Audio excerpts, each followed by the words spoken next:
In the quiet, unsuspecting towns of Pietermaritzburg, South Africa, a shadow lurked in the dark, a figure who would forever be known as the Sleepy Hollow Killer. For over a decade, this monstrous predator terrorized the area, leaving behind a trail of horror that remains unsolved to this day. Between the 1990s and early 2000s, at least 13 women became his victims, women whose names, faces, and stories are forever lost in the shadows. But their tragic deaths weren't just the work of a random killer. They followed a chilling pattern, one so distinct it would forever mark their fate. Their bodies were found in remote, desolate areas near the N3 highway, an eerie corridor that connected their lives and their deaths. These women, many of whom were sex workers, were not only assaulted but also subjected to a horrifying personal end. Strangled, with their own panties, the killer's signature, strangulation using the very garments his victims had worn. It was a disturbing ritual, a cruel act of control, domination, and finality. This method was shared by several women whose lives had been violently stolen from them. The first cases began surfacing in the late 1990s, and soon a pattern became unmistakable.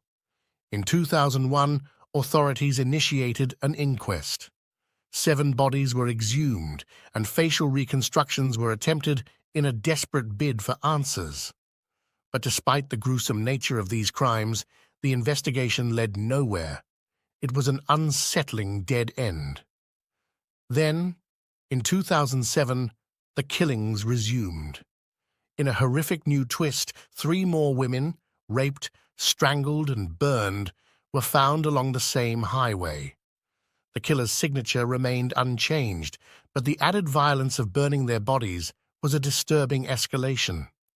First, there was the body found behind M.L. Sultan High School. Then, another near Liberty Midlands Mall in June. And finally, in October, a 3rd body was discovered between Hilton and Peter Brown Drive. The similarities between these murders and the ones from the 90s were undeniable. Yet this time, the killer seemed more vengeful, more volatile.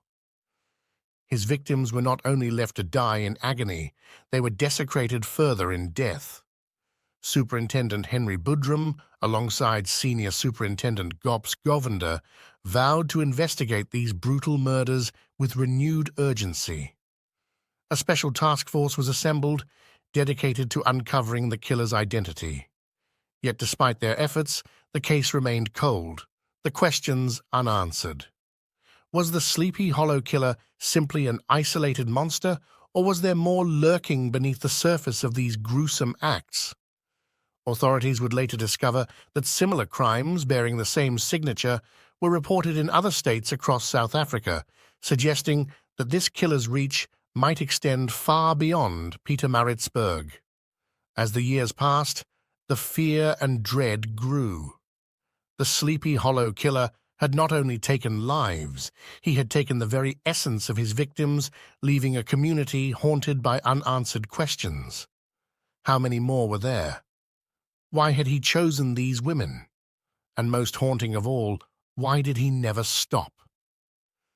To this day, the Sleepy Hollow Killer remains one of South Africa's most chilling unsolved mysteries. His identity is unknown, and his motives a twisted puzzle that still haunts those who were left in his wake. Who was he? And could he still be out there, waiting for his next victim? Only time will tell.